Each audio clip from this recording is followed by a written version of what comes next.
এখন কল্যাণী হাইওয়েতে আছি।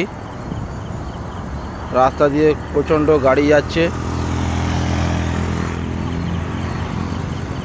রোডটা তৈরি হয়ে গেছে, ভালোই লাগছে।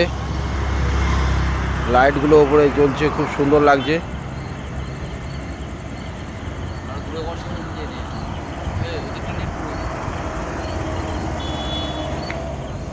উপর থেকে নিচের দিকটা দেখতে খুব সুন্দর লাগছে।